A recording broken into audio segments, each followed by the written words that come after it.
СДСМ повторно излегува пред граѓаните со јасна определба за промени и враќање на власта таму каде што припаѓа, во рацете на граѓаните. Ова е пораката испратена од раководството и членството на СДСМ на свечената седница, на која беше одбележена 35 годишнината од формирањето на партијата. Председателот Венко Филипче во обраќањето истакна дека СДСМ е храбра во спроведувањето реформи во интерес на граѓаните, но испрати и пораки до политичките опоненти. Срамот е на нивна страна.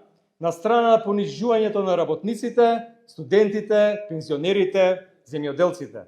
Им порачувам времето на лаги, на лажен патриотизам, на сиров национализам, на штета на меѓуетничките односи и на врвните национални интереси заврши.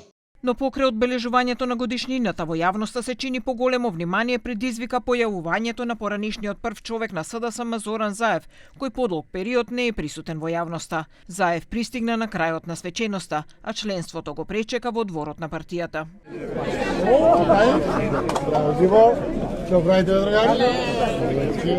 Од ВМРО ДПМН ова го оценија како потврда на нивните тези дека Заев е тој што ја води партијата, а не Филипче.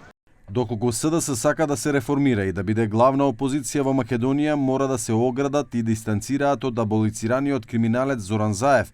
Инаку ако продолжат по истите овие стапки, тоа навистина е многу лошо за СДС, која што, како што гледаме, нема намера да се промени.